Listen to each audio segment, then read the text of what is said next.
Queremos más de ti, queremos agradarte en todo sentido y conocer, Señor, tus planes, tus caminos también, Señor. No ignoramos las maquinaciones de nuestro adversario. Líbranos de todo mal. No permitas que caigamos en tentación. Guárdanos de este espíritu que hoy estamos reconociendo, el espíritu de Jezabel, para, Señor, combatirlo y para estar siempre en guardia contra todo lo que quiere silenciar la boca de tus siervos, los profetas, y frenar de alguna manera la consolidación de tu reino, que se levanta contra el gobierno, lo establecido por Dios. Pero en este día, Señor, gracias porque a través de la radio nos enseñas, nos instruyes, y nosotros queremos comer de tu palabra, y, Señor, que sea fuerza para nuestro espíritu. Pon colirio en nuestros ojos. Amén. Y, Señor, que fluyas como siempre tú lo haces. Te lo pedimos y te damos gracias, Espíritu Santo, en el nombre de Jesús. Amén. Amén. Y amén, amén. Quiero comenzar, Pepi, con la lectura de Efesios 6:10. Por lo demás, hermanos míos, fortaleceos en el Señor y en el poder de su fuerza.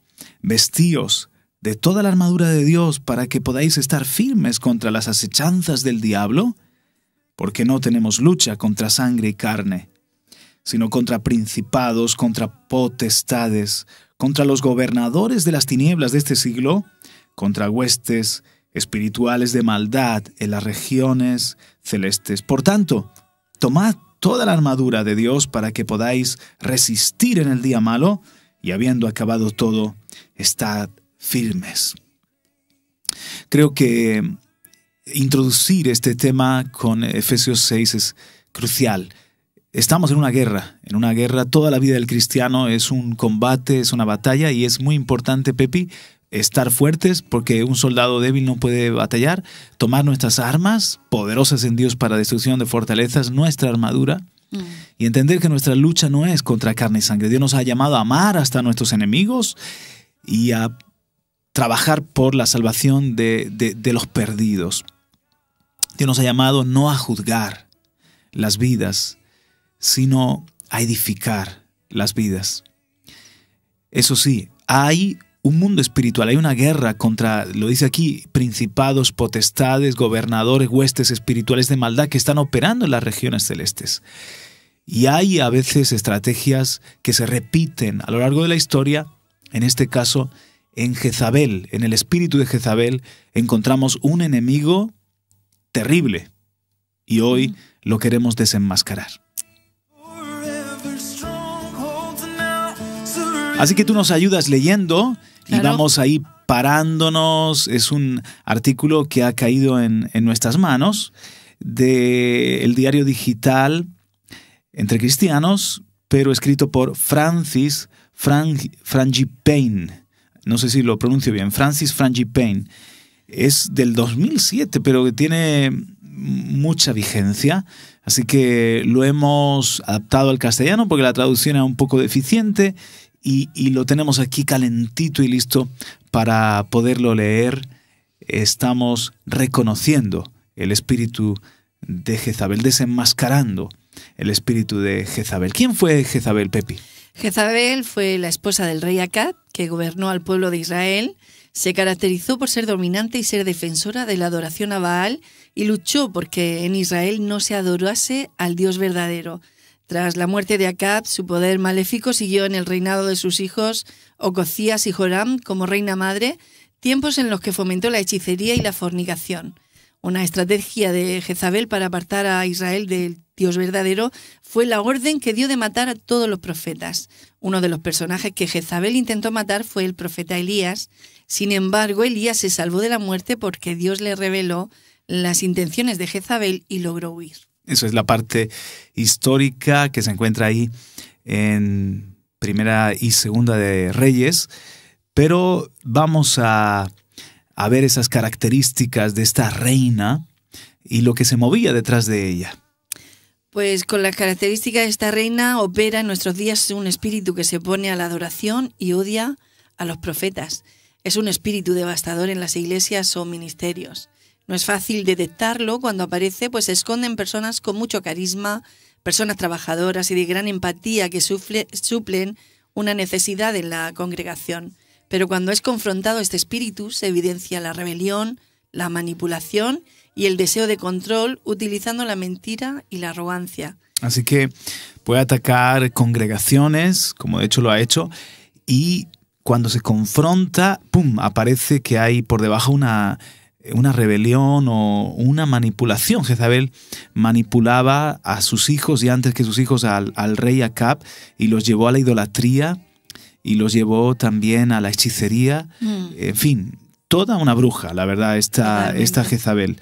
Pero sutilmente puede estar de alguna manera trabajando en un medio, en una familia, en una iglesia, en una empresa, en la sociedad, manipulación, algo que se levanta contra la autoridad, mentira, rebeldía, y es ese mismo espíritu, el espíritu que destruyó en días de Jezabel a Israel y que hizo tanto daño matando a los profetas. Así que con la ayuda de Francis Frangipane escudriñaremos la realidad del espíritu de Jezabel. Entonces, en dos partes, vamos a hacer una pausita entre una parte y otra, una pausa musical, pero vamos a hablar de esta guerra. Comenzamos con la primera parte, Pepi. Pues hay una guerra muy antigua entre el espíritu de Elías y el espíritu de Jezabel. En esta guerra, Elías representa la voz del cielo, la voz del arrepentimiento y el regreso a Dios. En el lado opuesto, Jezabel representa todo lo que busca entorpecer y derrotar la labor del arrepentimiento. Su meta es silenciar el llamado profético. Su meta es cerrar la boca del mensaje de Dios, de los profetas, de ese regresar al Señor en arrepentimiento. Y por el contrario, Jezabel alimentaba a los profetas falsos de Baal y de las Aseras, los tenía en su mesa, los tenía sostenidos mientras mataba a los profetas verdaderos. Para una mejor comprensión del conflicto entre el espíritu de Elías y el de Jezabel, debemos entender a esos dos adversarios tal como nos lo muestran las Escrituras.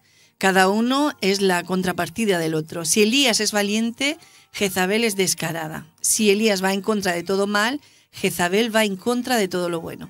Si Elías habla con las palabras de Dios, Jezabel habla con base en el mundo de la brujería y del engaño. O sea, es el poder antagónico de lo verdadero y de lo que viene del cielo. Elías era el líder espiritual de la escuela de los profetas en Israel. Y bajo su supervisión estaban los hijos de los profetas, literalmente cientos de videntes y de ministros profetas que proclamaban la palabra del Señor. Sin embargo, en esta guerra, Jezabel sistemáticamente asesinó a los siervos de Dios. Esto está en Primera de Reyes, si lo quieres ir cotejando. Primera de Reyes 18:22. Hasta que llegó Elías, uno de los profetas sobrevivientes, y retó a los 450 profetas de Baal y a los 400 profetas de Asera a demostrar su poder, sus dioses contra el poder del Señor. A veces hablamos de los 400 profetas, pero eran en total, sumaban 850 profetas, y Elías los confronta allí en el Carmelo. Estos 850 hombres eran falsos profetas, sacerdotes satánicos que comían en la mesa de Jezabel. También puedes leer esto en Primera de Reyes 18:19. Eran los individuos más poderosos y endemoniados que el reino de las tinieblas podía producir. El rey Acab, esposo de Jezabel, envió un mensaje a todo Israel para que se congregaran y presenciaran la batalla entre el Señor y los dioses. Los términos del reto fueron muy simples. Cada uno debía poner un buey en el altar. Elías les dijo que invocaran el nombre de su Dios y yo invocaré el nombre del Señor en mayúscula. El que responda con fuego, ese es el Dios verdadero. Primera de Reyes 18:24. Estamos leyendo literalmente allí. 6 horas más tarde, los sacerdotes de lo oculto no podían aún producir fuego. Pasaron 12 horas y Elías comenzó a burlarse de ellos y les dijo: griten más fuerte, les decía. Seguro que es un dios, pero tal vez esté meditando o esté ocupado o de viaje. A lo mejor se ha quedado dormido y hay que despertarlo. O sea, con sentido del humor y todo, el gran Elías. Qué valiente. Justo antes de la noche, Elías oró y entregó su sacrificio, y en ese momento cayó el fuego del Señor y quemó el holocausto, la leña, las piedras y el suelo, y hasta lamió el agua de la zanja. Cuando todo el pueblo vio esto, se postró y exclamó: el Señor es Dios, el Dios verdadero. Una gran victoria se encuentra en Primera de Reyes 18, versos 38 y 39, el desenlace de esta confrontación. Inmediatamente después de esta demostración del poder de Dios, Elías mandó a los israelitas que reuniesen a los profetas de Baal y los ejecutaron. Podríamos suponer que Elías debió haber ido a Jezabel y con la misma confianza y el mismo poder destruirla, pero no lo hizo. Puede que le sorprenda lo que ocurrió. Elías es derrotado en una guerra espiritual. Jezabel lleva a cabo un ataque de ira y lanzó un río de sortilegios contra Elías, y éste se afectó en su alma y se llenó de miedo a tal punto que huyó. Tremendo, el siervo de Dios que había vencido en Carmelo, ahora lo encontramos en un valle, no solamente físico, sino en un valle en su alma, en un momento de depresión. Sintió miedo de Jezabel y tenía ganas de morirse. ¿Cómo es que un profeta tan poderoso puede dar la espalda y huir? La respuesta no es simple y peor aún, la situación empeora. Después vemos a Elías sentado bajo un árbol de enebro, lamentándose de que no era mejor que sus padres y rogando por su muerte. Estamos ya en el capítulo 19, verso 4. ¿Qué presión abrumó a este gran hombre de Dios de tal forma que cayó preso de tanto miedo y desaliento? Y responde: el espíritu de Jezabel. Fíjate que le manda un escrito, una carta: así me hagan los dioses y aún me añadan, si mañana a estas horas no está tu cabeza como la cabeza de mis profetas, a los cuales has destruido. Y dice que Elías lo vio, es decir, Elías se imaginó vencido por esta reina, por esta bruja, y cayó presa del desaliento, presa del temor. En definitiva, todavía no había sido físicamente derrotado, pero ya sí, en esta confrontación espiritualmente, cedió terreno al espíritu que operaba detrás de Jezabel. Atiendan, amados, y comprenda, cuando nos enfrentamos contra el espíritu de Jezabel, puede que podamos resistir la tentación y la brujería, pero debemos protegernos del poder del desaliento y del miedo, ya que puede que venga contra nosotros y silencie nuestra oración. Claro, o sea, hay un ataque mayúsculo que es el de tentación, una sensualidad, brujería, manipulación, pero hay algo más sutil si esto primero no ha funcionado, y es el intimidar, el meter el miedo o el desánimo, el desaliento, y también todo ello forma parte de la maquinación. Y hemos leído aquí en Efesios capítulo 6 que tenemos que estar firmes contra las asechanzas del diablo con toda la armadura de Dios. Son diferentes formas de asechanza que vienen a minar, a debilitar. Pero el drama, Pepi, continúa. La guerra entre Elías y Jezabel continúa y ha estado en los eventos más importantes de la historia del hombre. Recuerde que las Escrituras hablan refiriéndose a Juan el Bautista como el que debía venir antes del Señor con el espíritu y el poder de Elías. Así lo profetizó el ángel del Señor en Lucas 1:17. O sea, si tenemos a Elías, el espíritu de Elías, manifestándose en Juan el Bautista, pues por ahí, en cualquier momento aparecerá también el poder antagónico que es el espíritu de Jezabel. Jesús dijo de Juan Bautista: él mismo es Elías que debía venir. Lo dice en Mateo 11:14 y 17 del 11 al 13. Juan incluso tenía la apariencia de Elías. O sea, se parecía mucho, vestido de piel de camello, cinto de cuero, miel silvestre, comía langostas, cabello largo. Eliseo, el discípulo de Elías, era calvito, pero Elías aparece como un típico nazareo, y también Juan el Bautista. Como Elías, Juan proclamó la necesidad de arrepentirse del pecado que veía. Específicamente denunció la vida adúltera del rey Herodes y su amante Herodías. Cuando Juan los confrontó, Herodías lo encarceló. Marcos 6, 17, 19 es la referencia bíblica. ¿Quién estaba manipulando a Herodías y controlándole? De la misma manera en la que el espíritu de Elías operaba a través de Juan, Jezabel tenía influencia en el mundo a través de Herodías. Así que ya sabemos, detrás de Herodías estaba Jezabel, y no se contentó con meterlo en la cárcel, quería cortarle la cabeza. De manera que así como Jezabel actuó contra Elías, Herodías actuó contra Juan. El miedo y el desaliento cubrió la vida de este poderoso siervo de Dios, quien había visto descender al Espíritu Santo como una paloma sobre Jesús y escuchó la voz audible del Padre al referirse a su amado Hijo. El único hombre que en vida ha tenido contacto directo con la Trinidad ahora duda de su visión. En la cárcel llegó a preguntar si Jesús era el Mesías o debía esperar a otro. Una crisis, tuvo un momento también, así como Elías, Juan el Bautista, de dudas o de cuestionar el sentido de su ministerio. Estando en la cárcel, mandó preguntar a través de sus discípulos, ¿eres tú? ¿En verdad eres tú? Después de que había visto descender la paloma y la voz audible del Padre y todas las señales, Jesús contesta, los ciegos ven, los cojos andan, los muertos resucitan, a los pobres se les anuncia la buena nueva del reino.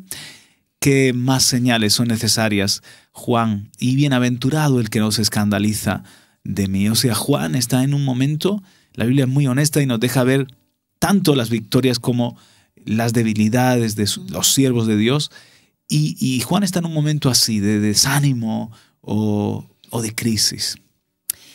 Por fin se presentó la oportunidad que Herodías buscaba. Herodes dio un banquete. Marcos 6:21 habla de esa oportunidad, la palabra oportunidad.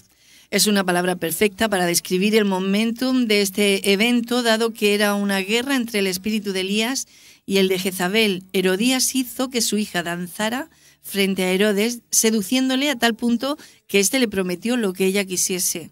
Ella, a petición de su madre, demandó la cabeza de Juan el Bautista. ¿Por qué una degollación? Desde la boca de Juan vino la palabra de Dios y por lo tanto la cabeza de Juan era la mayor amenaza contra este espíritu. De nuevo es silenciar la voz del Señor, Pepi. Sí, cortar la cabeza de Juan era silenciar su boca y eliminar su autoridad. De esta manera la confrontación eterna entre estos dos espíritus se detendría, al menos temporalmente. O sea, otro enfrentamiento en los días de los reyes. Es literalmente Elías y Jezabel, pero ahora, en los días de nuestro Señor, de la primera venida de nuestro Señor, tenemos a Elías en Juan el Bautista y el espíritu de Jezabel operando en Herodías y en su propia hija que danzó para Herodes. Y bueno, no es tanto que fue derrotado Juan. Estaba en el plan de Dios que Juan menguase para que Jesús se levantase, ¿no? Dios lo permitió que ese fuese el final, en un martirio del siervo de Dios. Pero vemos claramente cómo el espíritu de Jezabel quiere acabar con los profetas verdaderos. Y la batalla se manifestó también en la iglesia de Tiatira. Solamente unas décadas después, una de las iglesias del Asia Menor, Tiatira, tiene una falsa profeta, una falsa maestra, y el Señor le llama Jezabel. Yo no creo que su nombre literal era Jezabel, pero sí que cuando dice que se llamaba Jezabel, ya nos está diciendo el Señor o nos está dejando ver qué espíritu se movía detrás de esta bruja o detrás de esta falsa profeta. Pues allí había una mujer que tenía una doctrina diabólica que estaba contaminando a la iglesia y a varios siervos de Dios. Esta falsa maestra es llamada por el Señor Jezabel. ¿Por qué? Porque el espíritu de Jezabel vuelve a atacar con seducción y perversión y para acabar con los verdaderos profetas de Jesús y su mensaje fiel. Al leer el juicio que el Señor traía sobre esta mujer llamada Jezabel y los que se habían unido a su doctrina diabólica, observaremos cómo el Señor es terriblemente severo. Yo voy a leer en Apocalipsis 2, del 20 al 25. Es el mensaje a la iglesia de Tiatira. Pero tengo unas pocas cosas contra ti, que toleras que esa mujer Jezabel, que se dice profetiza, enseñe y seduzca a mis siervos a fornicar y a comer cosas sacrificadas a los ídolos. O sea, fíjate que se dice, no era profeta de Dios, pero ella se autoproclamaba profetisa y maestra. ¿Qué enseñaba? Enseñaba cosas que eran fornicación, como el engaño era para que nosotros podamos discernir entre el bien y el mal, tenemos que también conocer el mal, tenemos que probar las cosas oscuras para que entonces sepamos combatirlas. ¡Qué engaño! Solamente tenemos que encender la luz y se disipan las tinieblas. Dios no nos ha llamado a nosotros a comer del árbol del bien y del conocimiento del bien y del mal, sino a pararnos firmes en la verdad, y entonces sabremos distinguir cualquier mentira. Pero ese sutil engaño apelaba a la inmoralidad sexual, a las pasiones de la carne, y algunos se dejaron arrastrar por ese espíritu. Y tú dirás, ¿cómo? Pepe y Juan Carlos, ¿pero cómo que se dejaron arrastrar? Bueno, no era solamente el engaño así de esta enseñanza, sino que detrás había una fascinación, un embrujamiento. O sea, la serpiente cuando habló a Eva no era solamente el cuestionar lo que Dios había dicho. Había un espíritu de error que cegó a la mujer, enturbió la vista de la mujer.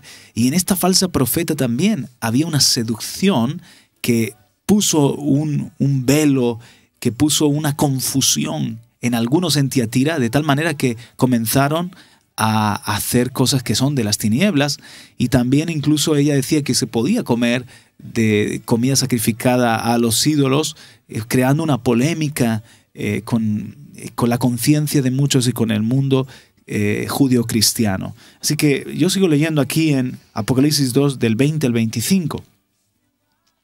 Dice, y le he dado tiempo para que se arrepienta. A esta mujer y a los que estaban en ese error, Dios les amonesta y les da un tiempo, porque el Señor es lento para la ira y abundante en misericordia. Dice, pero no quiere arrepentirse de su fornicación. Algo estaba pasando ahí que era como eso. Fornicar era como mezclar las cosas espirituales de Dios, mezclarlas con la fornicación. Terrible. He aquí yo la arrojo en cama y en gran tribulación a los que con ella adulteran. Era un espíritu de prostitución, en definitiva. Sí. Recuerda que en el mundo grecorromano las sacerdotisas eran también prostitutas.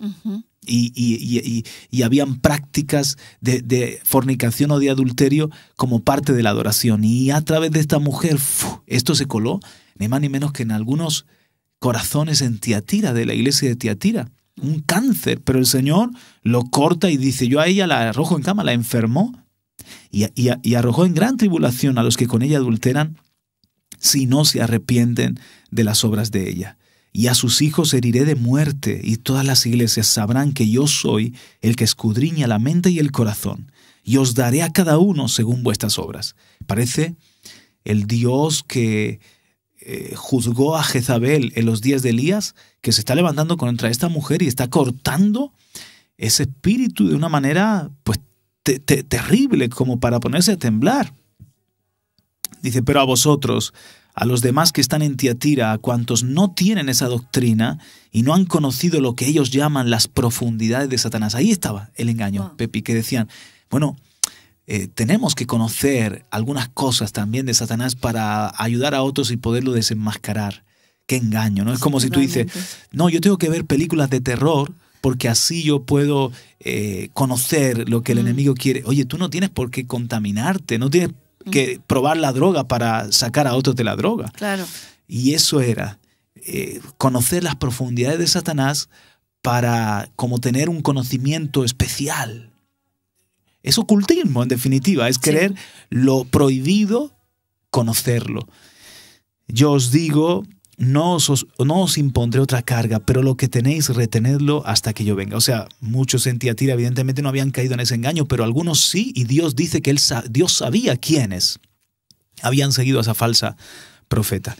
¿Y cómo la llama? Jezabel. Otra vez tenemos el enfrentamiento entre la verdad y el error, entre la doctrina que estaba en la boca de los pastores de Tiatira, de los siervos de Dios, y una falsa maestra que se ha levantado para llevar tras de sí a cristianos y a siervos del Señor. Pero de qué manera tan sutil, ¿no? No es como la brujería que decimos, la vemos venir y decimos, no, brujería no, o cualquier cosa de estas, pero se mete de esa manera tan sutil, Sí. tan de seducción, que como que no te das cuenta si no estás alerta, si no tienes todo no vas ataviado como un buen soldado de Jesucristo con todas las armas que el Señor nos ha dado, nos podemos dejar engañar de una manera fácil. Es un espíritu que manipula y que, de nuevo, repito, no es solamente algo que se manifiesta en mujeres.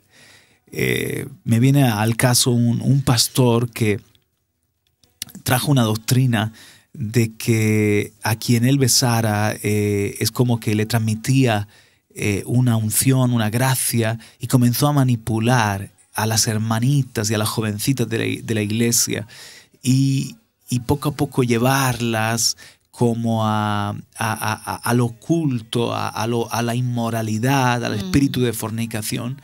Es que el espíritu de Jezabel, y fíjate, esos hombres, esos tipos no están bajo ninguna autoridad, no quieren que nadie les corrija, que nadie les confronta. Era una especie de Dios, se había endiosado ese hombre, el profeta le llamaban, el apóstol le llamaban. ¿Y qué estaba detrás? Un espíritu de Jezabel que acabó todo esto evidentemente en un escándalo. Entonces, es algo, nuestra lucha no es contra carne y sangre, es contra principados y potestades, y se puede manifestar en boca de hombres o en boca de mujeres, en un grupo mixto, jóvenes o ancianos. Y ahí debemos estar bien alerta en todo esto, ¿no? Podríamos encontrar otros momentos también, pararnos a hablar, otros momentos en la historia de la iglesia, del cristianismo, en los que hay una guerra entre Elías, los profetas del Señor, la verdad del Señor, y Jezabel, el espíritu que hoy estamos desenmascarando. Y momentos en los que hubo ese enfrentamiento claro, pero nos tomaría mucho tiempo, así que nos vamos a remontar con la ayuda de este estudio a lo profetizado sobre los tiempos del fin. Pepi, Elías viene. Hace 2000 años Jesús dijo que el ministerio de Elías no ha culminado. Él prometió que sin duda Elías viene y restaurará todas las cosas. Eso lo dijo en Mateo 17, capítulo 17 y verso 11. El profeta Malaquías también escribió: estoy por enviarles al profeta Elías antes que llegue el día del Señor, día grande y terrible. Malaquías 4:5, o sea, a la primera venida le precedió Elías a través de Juan el Bautista, el manto de Elías a través de Juan el Bautista. A la segunda venida, aquí está claro que a la segunda venida y al día grande del Señor también le va a preceder la venida de Elías, el manto de Elías en la iglesia, en los profetas de Dios. El espíritu o la dignidad de Elías, de acuerdo a las Escrituras, hará que la humanidad fije su mirada y vea el gran día del Señor. Su propósito es que todas las cosas sean restauradas y llamar al arrepentimiento. Además de que el Señor ha usado el espíritu de Elías mediante el Espíritu Santo para darle la unción a Eliseo y luego a Juan el Bautista, el Señor está levantando una comunidad de profetas, hombres y mujeres llenos del Espíritu para preparar el camino del retorno de Cristo. Importante, o sea, Elías preparó el camino para que el pueblo doblara su rodilla y dijera: el Señor es Dios. Protagonizó un retorno al Dios verdadero. Juan el Bautista igual preparó el camino como con un mensaje de santidad, de arrepentimiento, para que cuando viniese Jesús los corazones estuvieran listos y pudiesen recibir la visitación del Mesías. Y también entonces en los días del fin, que creo que ya estamos en esos, aunque es el comienzo de los tiempos del fin. No sé si esto os resulta paradójico, pero creo que estamos en el comienzo del fin, ¿no? Entonces, el espíritu de Elías, a través de la iglesia y de los siervos y siervas del Señor, una compañía de profetas que le está levantando, igual va a proclamar santidad, arrepentimiento, regreso al Dios verdadero, preparando el camino para la venida de Jesús. Un pueblo, preparando en definitiva un pueblo bien dispuesto. Pero debemos tener en cuenta que Elías viene antes que Jesús y con él también viene Jezabel. Entonces, otra vez, si se levanta Elías, se levanta Jezabel. La pregunta es, ¿está esto operando ya? ¿Acaso no nota que en nuestra tierra abunda la idolatría y la hechicería? ¿No ha escuchado la voz de Jezabel que rechaza la autoridad de Dios y exalta, por ejemplo, la rebelión desde el feminismo? ¿No se ha dado cuenta de que este espíritu diabólico ha inducido a que se cometan inmoralidades sexuales aún entre los siervos de Dios? Apocalipsis 2:20. Ver la manifestación tan evidente de Jezabel nos confirma que el espíritu de Elías también está entre nosotros para conducir el arrepentimiento y preparar a que los seres humanos se vuelvan al Señor. Así que estamos otra vez en este escenario de confrontación. Nuestra guerra no es contra carne y sangre, sino principados, potestades, gobernantes, huestes espirituales en las regiones celestes, el espíritu de Jezabel queriendo oponerse, traer rebelión, seducir, llevar a la inmoralidad, cerrar la boca de los profetas, detener el arrepentimiento y la adoración al Dios verdadero. Pero el Señor está en guerra contra ese espíritu, Pepi. Quiere eliminarlo y se levanta fuerte, como en Apocalipsis 2 que hemos leído, se levantó fuerte contra lo que estaba pasando en Tiatira. Hoy en estos días se levanta fuerte también. Amén. Amén. Bueno, habla del feminismo que yo le veo que da pasos súper gigantes y con mucha seguridad y veo que es el vehículo que se está usando para atraer ese espíritu. Bueno, entre otras muchas cosas. Sí, eso claro. Es solamente una muestra. En el Antiguo Testamento vemos cómo Dios destruyó a Jezabel. Jehú, el recién coronado rey de Israel, fue enviado por la palabra del Señor a través de Eliseo, sucesor de Elías, para que se cumpla el juicio de Dios. Jehú y sus hombres llegaron con mucho furor ante Jezabel y se acercaron a él los reyes de Judá y de Israel y le preguntaron: Jehú, ¿vienes en son de paz?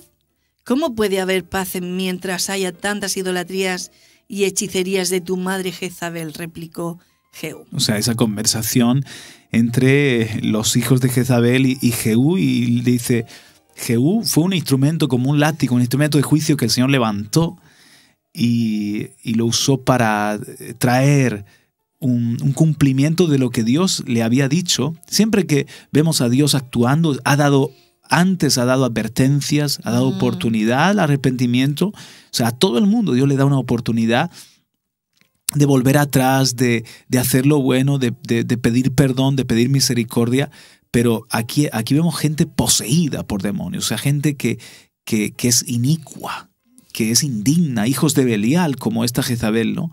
Y llega un momento que el Señor levanta a Jehú para cumplir la sentencia profética que Elías había dicho, que los perros lamerían la sangre de Jezabel. Dijo en la parcela de... Allí en la parcela de... no me viene el nombre ahora, pero ¿te acuerdas de esa historia que le roban una parcela en Jezreel? Le roban una parcela a un hombre inocente y entonces ese lugar Dios lo toma como un lugar donde iba a ser juzgado Jezabel y la casa de Acab. En este lugar, en esta parcela, los perros van a lamer la sangre de Jezabel. Y vamos a ver cómo se cumple esa profecía de Elías. Jehú mató a los dos reyes e inmediatamente se enfrentó a Jezabel. La palabra nos dice que cuando ella lo vio, se pintó los ojos, adornó su cabeza y se situó en la ventana superior. Y le dijo: ¿Cómo estás, Zimri, asesino de tu señor? Él entonces levantó su faz hacia la ventana y le gritó: ¿Quién está de mi parte? ¿Quién? Y 2 o 3 eunucos bajaron la vista mirándolo. Entonces les dijo: arrójenla de allí. Así lo hicieron y su sangre salpicó la pared y a los caballos que la pisotearon. Se acabó, efectivamente, dice que limpiaron el carro en el que iba Jehú y los perros lamieron ese agua mezclada con sangre y se cumplió la palabra de Elías. Si usted quiere leer, esto está en 2 de Reyes 9, del 30 al 33. Había algo en el espíritu de Jehú que hoy en día necesitamos en nuestra guerra contra Jezabel. Jehú no tuvo misericordia, no permitió ninguna clase de simpatía o compromiso con este espíritu demoníaco. Jehú la puso bajo sus pies. O sea, no estamos hablando de no tener misericordia hacia las personas, claro, porque Jesús nos enseñó a amar hasta nuestros enemigos, pero sí discernir lo que se está moviendo detrás y reprenderlo y estar en guardia y no dar cabida a este espíritu de Jezabel. Y en la medida en que ella se desangraba y estaba próxima a su muerte, los caballos de Jehú la pisotearon. Si bien es cierto que nuestro llamado no es hacer demostraciones físicas como lo hizo Jehú, no debemos ser tolerantes ante este espíritu. No debemos estar en paz ni irnos a lamentar a la sombra de ningún árbol hasta que la influencia de este espíritu sea derrotado. Es lo que le sucedió a Elías, ¿verdad? Que fue bajo un enebro y deseaba morirse. Y nos exhorta este escritor que nosotros seamos radicales en confrontar este espíritu. Debemos dejar de estar en la comodidad mientras sus hechicerías y brujerías están influyendo a tantos en nuestra tierra. Debemos rechazar una paz falsa basada en comodidad y en el miedo, especialmente cuando el Espíritu de Dios nos está llamando a la guerra. Es significante que los eunucos la derribaron. Los eunucos eran sus siervos, sus esclavos, de alguna manera la gente que estaba cerca de ella. Algunos de los que leen o escuchan han sido esclavos de los espíritus malignos, pero hoy Dios les está dando el privilegio de participar en el juicio eterno contra Jezabel.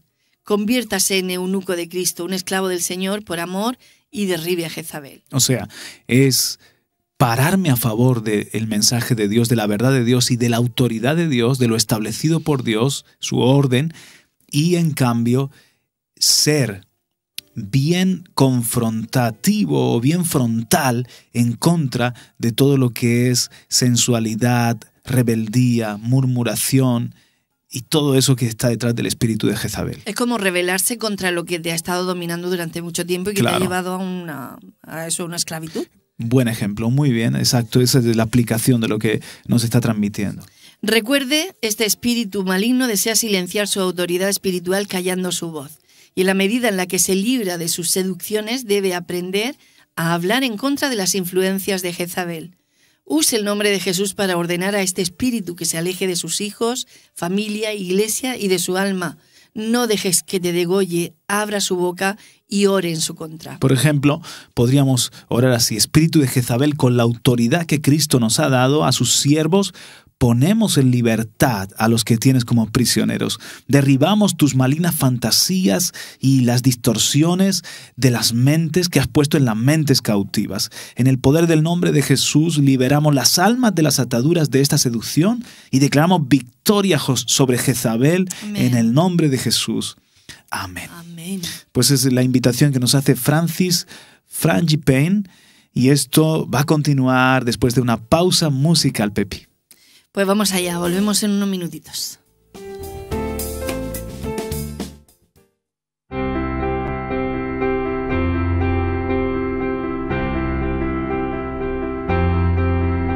Amazing grace, how sweet the sound that saved a wretch like me. Was alone.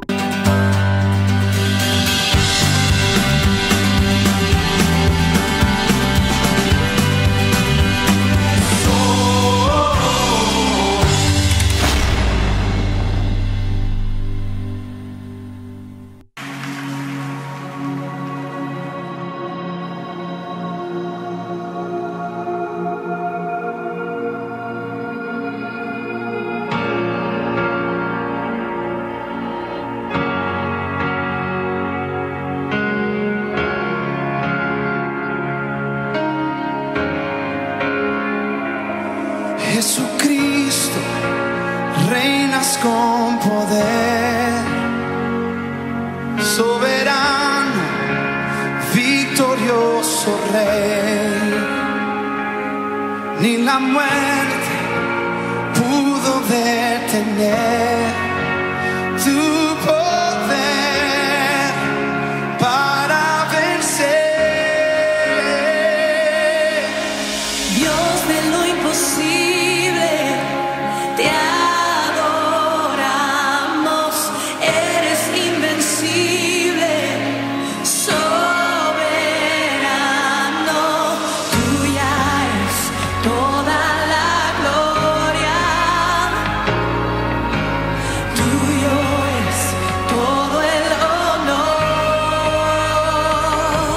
Jesucristo, reinas con poder, soberano, victorioso Rey.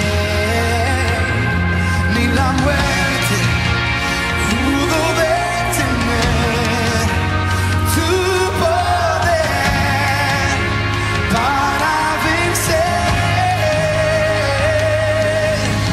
Dios de lo imposible, te adoramos. Eres invencible, soberano. Tuya es toda la gloria. Tuyo es todo el honor. Tuya es toda la gloria. Tuyo es todo el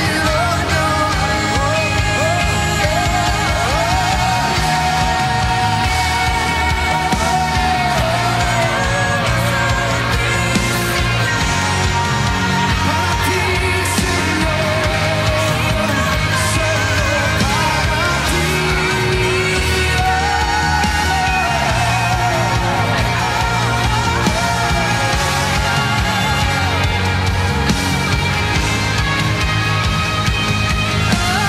Dios de lo imposible, te adoramos. Eres invencible, soberano. Tuya es toda la gloria y tuyo es todo el honor. Dios de lo imposible, te adoramos. Eres invencible, soberano. Tuya es toda la gloria y tuyo es todo el honor. Dios de lo imposible, por siempre y siempre eres invencible, soberano. Tuya es toda la gloria. Tuyo es todo el honor. Tuya es toda la gloria y tuyo es todo. Con todas tus fuerzas vamos a cantar. Tuya es toda la gloria y tuyo es todo el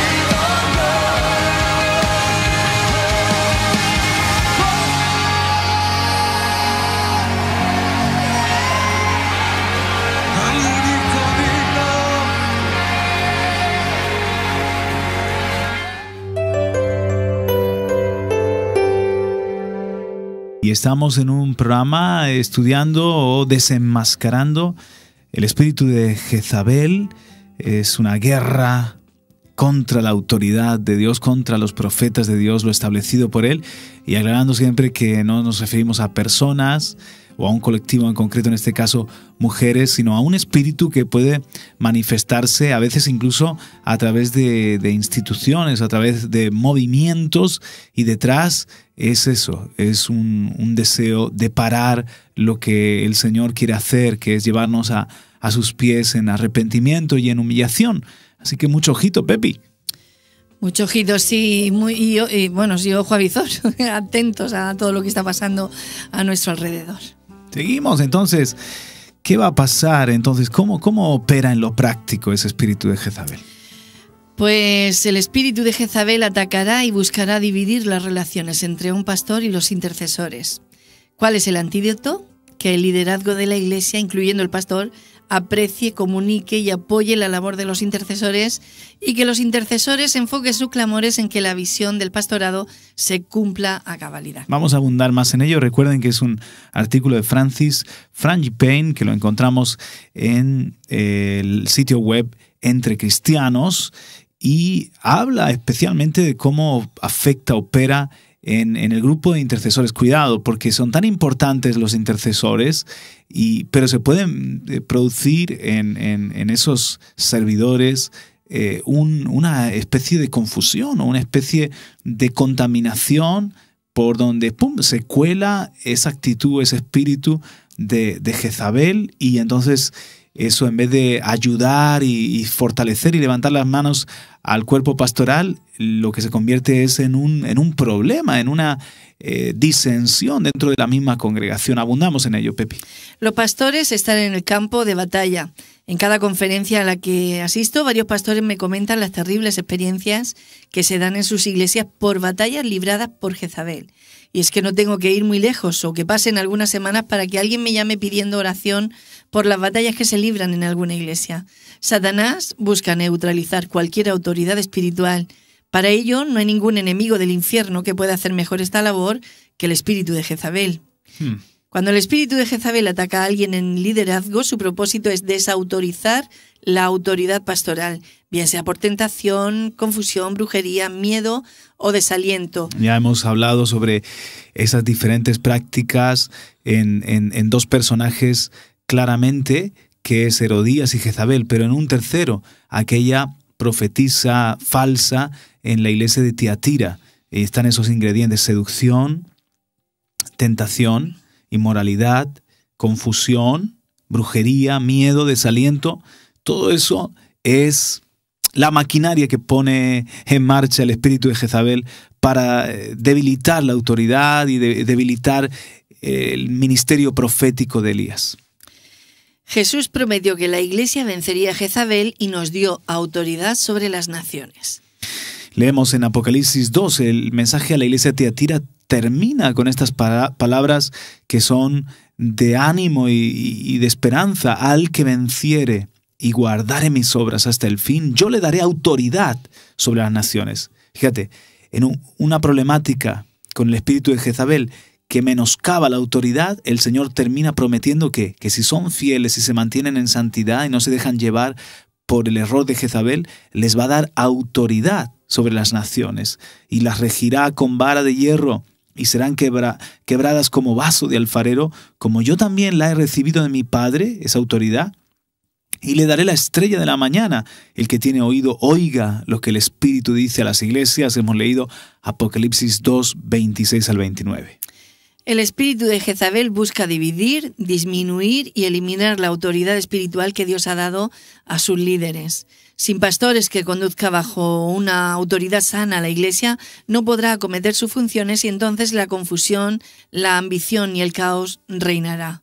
La autoridad espiritual auténtica es una fuente de protección, es un abrigo que cubre y nutre a la iglesia o al hogar. La autoridad a veces se relaciona con abuso, con machismo, con alguien que es interesado y se quiere beneficiar de su posición, de su liderazgo, pero el concepto de autoridad lo tenemos en Jesús y en Dios mismo. Jesús viene y sirve, Jesús viene y da su vida por la iglesia, la cuida, la sustenta. Entonces, la autoridad de Dios, la autoridad espiritual puesta por Dios, debe traernos alegría, nutrirnos, debe traernos dirección, protección, y hemos de amar, los que tenemos un espíritu correcto, hemos de amar el caminar bajo autoridad. Los unos de los otros, someternos los unos a los otros en el temor del Señor.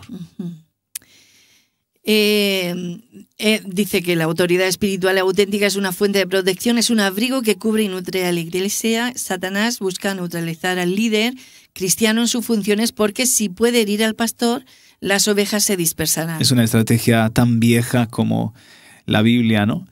Que nunca es vieja, pero tan antigua como lo vemos en la palabra de Dios. Hiere al pastor, va a la cabeza a herir al pastor y las ovejas se dispersan. Una de las formas como el espíritu de Jezabel ataca a las iglesias es dividiendo a los intercesores y distanciándolos de la autoridad pastoral. Necesitamos intercesores porque sin ellos no podemos avanzar. Sin embargo, cuando un intercesor asume que su rol profético es el de dar luz a la iglesia u ofrecer una visión distinta a la del liderazgo, tenemos que estar alertas, pues el espíritu de Jezabel comienza a infiltrarse en la iglesia para traer división. O sea, vamos a aclarar cuál es la función del cuerpo pastoral y cuál es la función de los intercesores. Una visión diferente a la que tiene el pastorado generalmente puede ser a simple vista muy buena visión, pero a la larga lo que ocasiona es división. División, dos visiones. Esto se debe a la actitud en cómo se comunica y por la forma en cómo se percibe y se abre las puertas a Jezabel. Usualmente se hace demandando que el liderazgo se sincronice con el profeta y se ponga en práctica la visión. Es allí donde el espíritu de Jezabel gana terreno y causa división. Entonces vemos que se asume un rol profético, se establecen pautas o ciertas palabras, esta es la dirección, pero no hacen caso los pastores, esto es lo que el Señor está diciendo. Entonces ya se está colando una sutil rebeldía. El que tú veas algo o se sienta algo no quiere decir que toda la iglesia tiene que ir en ese rumbo. Para eso Dios ha establecido un cuerpo pastoral o un pastor y puede ser una confirmación o no, puede ser que tomen esa palabra o no. Entonces, los intercesores interceden, los pastores guían el rebaño. Oremos por la visión del pastor. La mejor relación entre un pastor y el grupo de intercesión de la iglesia se da cuando estos oran por la visión del pastor. La responsabilidad del pastor es guiar y la de los intercesores es interceder. Estos no tienen el llamado de convertir a la iglesia en otro tipo de iglesia y el pretender asumir este rol puede convertirse en una fuente de luchas internas y de angustias. Vamos a cambiar la iglesia, ¿no? Y cuidado porque hay dones poderosísimos, pero que también tienen en sí un gran peligro. Es como un poder nuclear que si no lo manejamos bien, igual que genera energía, puede también contaminar. Es lo que pasa con la intercesión, la profecía, el ministerio de alabanza, etc. El mismo ministerio de la palabra, la enseñanza de la palabra, son de gran edificación, pero si no están en los cauces del orden de Dios, lo que sucede es que hay problemas, hay división o puede infiltrarse un espíritu que lo que está haciendo es manipular o producir un desvío de lo que en verdad es la visión original en una congregación. Y en definitiva sacarnos de la voluntad preciosa y perfecta del Señor. Cuidado, sí. Yo no estoy compartiendo este artículo porque tengamos ese tipo de problemas nosotros, pero me ha parecido muy interesante desenmascarar el espíritu de Jezabel y levantar barreras de protección a través del espíritu correcto, del corazón alineado con la palabra de Dios. Dios tiene un llamado y una responsabilidad que es única a cada congregación. El sentido de dirección y de propósito en la iglesia local usualmente se lo revela al pastor que la funda. Cuando este pastor se marcha, la visión de la iglesia se pasa, cual testigo, al grupo de ancianos, quienes buscan un nuevo pastor que puede seguir con el llamado histórico de esa congregación. Es cierto que el pastor principal de la iglesia es imperfecto, pero Dios lo ha levantado como la cabeza visible. Ver Mateo 24:45. Este pastor que trabaja junto a sus líderes tiene la responsabilidad de incorporar a la iglesia lo que Dios le llama a hacer. Esta guía o dirección procede de diversas fuentes. Puede venir directamente del Señor, puede estar inspirada por la interacción con sus ancianos y o líderes, puede provenir de escritores o de conferenciantes o de otros pastores. Con ello no digo que los intercesores no puedan ser una pieza clave en esto, pero los intercesores deben aceptar que la responsabilidad de la conducción del rebaño le pertenece al pastorado. No importa cuán imperfecto sea el pastor, los intercesores deben aprender que no deben levantar una visión distinta a la que ha asumido el pastor de la iglesia. Claro, porque ahí ya no estamos sirviendo a los propósitos del Señor limpiamente, sino que con una mano oramos y estamos construyendo, pero con la otra estamos trayendo un disentir y estamos, lo que con esta mano construyo, con esta otra lo derrumbo. ¿Y quién está detrás de eso? El enemigo metiendo cizaña. Cuando uno o varios intercesores manipulan, ejercen presión o control sobre un líder con alguna visión profética, debemos estar cautelosos, no sea que esté actuando el espíritu de Jezabel. Cuando los miembros de la iglesia están desconectados de su pastor y son guiados por una campaña de susurros y siguen una visión, entre comillas, profética, cuidado, pues esta técnica procede de Jezabel. Recordemos lo que Apocalipsis dice, que Jezabel se dice profetiza. Se llama a sí misma profetisa. No lo era, o era una falsa profetisa. La de Apocalipsis 2 en la iglesia de Tiatira se refiere.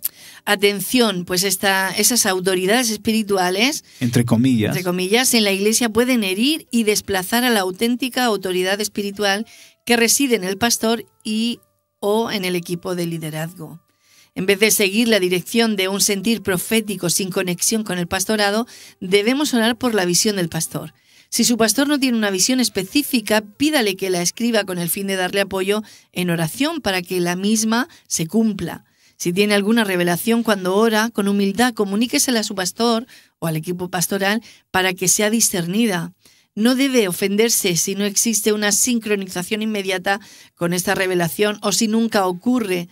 Es posible que la palabra recibida no sea para todos, sino que sea una revelación para usted. Muy sano el concepto de Francis Payne. ¿Cómo es el nombre? Francis Frangipane. Yo no sé por qué esta gente del extranjero no pone apellidos normales. No, pero vamos a decir Francis y ya está. Pero muy sabio el consejo, ¿no? Vamos a levantar los brazos de los siervos de Dios, vamos a orar alineándonos a esa visión y sometemos con humildad cualquier cosa que recibamos sin exigir que haya un cambio de rumbo porque nosotros sintamos que de Dios quizás nos está hablando el Señor a nosotros mismos. ¿A Dios le agrada el orden? Una persona no puede conocer a profundidad a Dios ni apreciarlo a menos que se maraville con la forma en cómo ha estructurado y ordenado su universo. Es cierto que al poderoso le gusta la vida y la libertad, pero primeramente Él creó una matrix de orden que es inmutable y que estructura a toda la creación. Fue a partir de estos fundamentos que ordenó leyes físicas para que la vida emergiera. El orden es la fuente de la vida. Claro, no hay universo, no hay vida natural sin un orden en todo, tanto en los microorganismos como en el universo a nivel macro. Tú ves un perfecto orden que no se puede desvincular de la vida. Vamos a aplicar eso al terreno espiritual, al terreno de la iglesia. Debemos recordar que la misma mente que creó y estructuró el orden del universo creó a la iglesia. Existe, por lo tanto, un orden divino en la iglesia que comienza en la relación que existe con Cristo y el liderazgo de su pueblo. Dios es Dios de orden. El orden es primordial. El orden precede a la vida y a la libertad. La mente de Dios es una mente ordenada. Su voluntad es ordenada y da órdenes para poner las cosas en orden. No es un juego de palabras, sino que tiene su sentido. La mente de Dios está ordenada, si no sería un Dios loco, desequilibrado, y no es así. Su voluntad, por otra parte, es también ordenada, tiene un plan, una estrategia y todo bien en su sitio. Y Él entonces da órdenes para poner las cosas según su orden, según su voluntad. Es importante notar que el mismo Señor da honor al orden que Él creó. Revisemos cómo Dios se apareció a Pablo y le dijo: levántate y entra en la ciudad, que allí se te dirá lo que tienes que hacer. En Hechos 9, versículo 6. ¿Por qué Dios no le sanó a Pablo? ¿Por qué no le dijo lo que tenía que hacer? Pablo tenía que aprender que para llegar a Dios debía someterse a un hombre. Este es el orden de Dios y el mismo Señor honró este orden. Pablo tenía que escuchar de Jesús a través de Ananías. Qué bueno. No fue Pablo de repente ya, le vas a ser el apóstol de los apóstoles y solito te voy a dar mis revelaciones y todo el mundo se te tiene que someter. Lo conecta con el cuerpo, lo conecta con un humilde discípulo. Y Pablo aprende que igual que en un ejército o que en el cuerpo judío del que él sale, el cuerpo religioso fariseo del que él sale, en la iglesia hay un orden, pero que no es religioso, que es un orden establecido por Dios y espiritual. Revisemos lo que pasó con Cornelio. Un ángel se apareció a este centurión romano en un sueño y le dijo que un hombre llamado Simón Pedro le explicaría el camino de la salvación. ¿Por qué el ángel no se lo explicó a Cornelio? En el universo del Todopoderoso, Dios trabaja con orden. Dios da honor al orden que Él ha creado. Claro. Entonces, ahora tenemos a un Cornelio, vamos a hacer de Cornelio un discípulo, vamos a hacer que Cornelio sepa. Él es un centurión, él sabe caminar en autoridad y bajo autoridad. Entonces, vamos a ponerle una autoridad espiritual. Dios escoge a Simón Pedro para que pueda exponerle el camino de la salvación. Es hermoso ver que Dios es consecuente con el orden. Revisamos también el protocolo de la Iglesia en el libro de los Hechos. Cuando Felipe llevó el Evangelio a Samaria después de Pentecostés, le acompañaron milagros, conversiones y muchas señales. Pero Felipe se cuidó de imponer las manos para que los de Samaria recibiesen al Espíritu Santo. ¿Por qué? Porque hasta ese tiempo el Espíritu Santo se derramaba por la imposición de manos de los apóstoles. De nuevo vemos que Dios quería que su siervo respetase el orden y la autoridad establecida en los primeros apóstoles. Y hermoso, Felipe no se endiosa, era un diácono, Dios lo ha usado, pero él no se atribuye un lugar, una autoridad que Dios nos le ha dado. El que conoce la autoridad espiritual tiembla ante ella. Ay, como enseña Watchman Nee en su libro Autoridad Espiritual. Y bueno, ahora precisamente tenemos unos mensajes que está compartiendo nuestro pastor dentro de lo que es enseñar la vida del reino, como Dios es un Dios de gobierno, es un Dios de orden. Entonces el que ve la autoridad espiritual ve a Dios. No puedes separar la autoridad espiritual de Dios. Y te pones entonces a temblar si el Señor te da una autoridad, porque eso es mayor la demanda. Al que más se le da, más se le demanda. Pero por otra parte, no puedes tú tomarla, ni Dios mismo, en la persona de Jesús, se constituyó a sí mismo, sino que lo constituyó a aquel que le dijo, mi hijo eres tú, y le constituyó sumo sacerdote según el orden de Melquisedec. Ni Jesús se llamó a sí mismo, ni Jesús tomó una autoridad que Dios el Padre no le dio. O sea, el que usurpa autoridad es el diablo. Pero en el reino de Dios hay otro espíritu, que es el de humillarnos, el de ceder el lugar, dar honor al otro. Y si el Señor nos da una autoridad, hay un cauce adecuado. Felipe dice, vamos a llamar a Juan y a Pedro, que son los apóstoles, para que ellos impongan manos, sean llenos los de Samaria del Espíritu Santo, sean llenos, y que lo que está pasando aquí, nuestros padres espirituales lo puedan supervisar o darle una continuidad. ¿Y cómo honró el Señor a Felipe? Fíjate cómo Dios, ese espíritu y ese orden, lo catapultó a lo siguiente que el Señor tenía para la vida de Felipe. Dios quiera que haya muchos así, ¿no? Amén, amén, así es. Dice, por lo tanto, en la medida en la que usted asista a una congregación en particular, debe honrar el orden que allí se establece. Voy a leer antes, para subrayarlo. Dios tiene un orden específico en su iglesia, y este orden está establecido y definido para que sea respetado y honrado. Amén. No hay una anarquía, no hay aquí una actitud borreguil de que como un rebaño desordenado, cada uno echando por su camino. Tenemos un pastor y él nos da su voz y le seguimos, y él también toma ayudas, él es el príncipe de los pastores y son colaboradores para que nos enseñen, nos dé buenos pastos y nos sigan. Pero ¿qué tal, Juan Carlos, si la autoridad está actuando mal, no representa bien a Cristo, o no nos está guiando bien, o no está dando un buen pasto? No le siga. No le siga, porque su conciencia debe estar comprometida ante todo con Jesús y su palabra y su mensaje. Entonces no puede haber una sujeción ciega, no puede haber una sujeción en la que obedezcamos a Dios antes que a los hombres. Pongamos esto en un equilibrio, Pepi. Amén. Pues sigo leyendo. Sí. La mayoría de las congregaciones son conducidas por un pastor. En otras la autoridad reside en el grupo de ancianos o diáconos. En otras puede que la autoridad resida en un obispo o en un ministro profético o apostólico.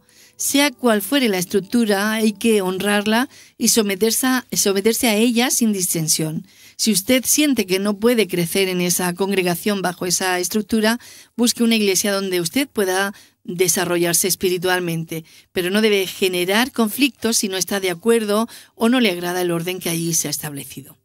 El problema no reside en la forma de gobierno, sino en la vida que existe en esa forma. Claro, hay lugares donde está fluyendo la vida de Dios, donde hay piedad, hay temor de Dios, se está buscando que el Señor gobierne, y a lo mejor el formato puede ser diferente de una iglesia a otra, pero hay dirección. Lo importante es que el Espíritu sea el que dirija y esté alegre, esté a gusto el Espíritu Santo, no limitado o de alguna manera entristecido por el control del hombre, por la estructura del hombre. Yo creo que la clave está ahí, Pepi. Que en mi casa, por ejemplo, yo quiera que el Señor gobierne. Que en mi iglesia, en mi congregación, yo quiera que sea una teocracia, que sea el Señor el que gobierne. Y que busquemos esa dirección suya para todas las cosas. Y la vida, entonces, Dios honra ese corazón sumiso, porque Él es amigo de los humildes, más al altivo lo mira de lejos, y entonces la vida va a fluir. Vamos a seguir leyendo. Pablo habla de apóstoles, profetas, evangelistas, pastores, maestros, una pluralidad dentro del gobierno. Me he perdido. A ver. Habla de Pedro, que enseña respecto a los ancianos, pastores y el pueblo de Dios. Y Juan, en cambio, habla de iglesia en términos de padres e hijos, habla de las iglesias como hijitos, en una forma más familiar. Así que tú ves como diferentes formatos. El problema no radica en cómo se establece el orden, sino en entender que hay un orden establecido cada iglesia y que debe ser respetado. En cada iglesia, sí, sí. Este orden puede cambiar, pero para cambiar la estructura uno puede someterse a los ancianos de esa iglesia y al pastor. Ellos pagarán el precio cuando estén convencidos de que Dios los conduce a un cambio, pero no deben ser forzados a cambiar porque una persona tenga problema con la expresión del orden en la iglesia. Claro, porque entonces a lo mejor lo que estás haciendo es levantarte contra la autoridad, ir por delante de los tiempos, de cómo Dios quiere producir un cambio en esa iglesia, y le abres una puerta al espíritu de Jezabel. Y que cada uno puede tener su opinión y gustarle más o menos algo de lo que de la autoridad. Es verdad. Y si todos decimos nuestra opinión. No, y a veces yo lo que el Señor quiere, yo mismo no lo haría así. Yo mismo a veces estoy siendo guiado por el Señor para mi familia, mi esposa y yo recibimos una orden del Señor y no es nuestra preferencia. O en la iglesia hay hermanos que me dicen, pastor, esto no me gusta. A mí tampoco. Pero Dios sentimos que nos ha hablado claro, vamos a obedecerle y nos va a ir bien. Amén. Cuando el espíritu de Jezabel comienza a manifestarse en una iglesia, inmediatamente busca socavar la estructura de autoridad de esa iglesia. Otra vez, cuando el espíritu de Jezabel está operando, una de las características es que se socava la estructura de autoridad de esa iglesia. Si no puede seducir al líder o hacer que caiga en inmoralidad, entre paréntesis, usando así este pecado para socavar su autoridad, traerá contienda y división para retar su autoridad en la iglesia. Recuerde que Jezabel era una reina que gobernaba a un rey, asumía además el rol de profetisa con el fin de gobernar. Con esto busca crear una autoridad falsificada en un grupo de individuos de una congregación. El resultado será que el orden establecido en la iglesia se debilitará, es decir, que la auténtica autoridad se neutralizará y los líderes comenzarán a cansarse por la cantidad de reuniones para arreglar problemas y contiendas. ¡Wow! Seguro que está describiendo este autor Francis, está describiendo algunas problemáticas que se han dado en casas espirituales, en iglesias, a lo largo de las últimas décadas. Dice en Judas, capítulo 1, versículo 6, y a los ángeles que no mantuvieron su posición de autoridad, sino que abandonaron su propia morada, los tiene perpetuamente encarcelados en oscuridad para el juicio del gran día. Claro, porque los demonios eran ángeles que adoraban a Dios y que estaban a su servicio, pero no se mantuvieron en su morada legítima, en el lugar asignado, sino que tuvieron ambición de levantarse contra Dios y tener un lugar que no era el que les correspondía. Así fueron expulsados del cielo, no tuvieron ya parte en el reino de Dios. Cada uno de nosotros tenemos un plan en el orden de Dios. Jesús dijo que en la casa del Padre hay muchas moradas, entre comillas, sí, que Él se iba a prepararnos un sitio a cada uno de nosotros. La casa del Padre no solo es un sitio que se encuentra en el cielo, se revela aquí en la tierra, en el cuerpo de Cristo.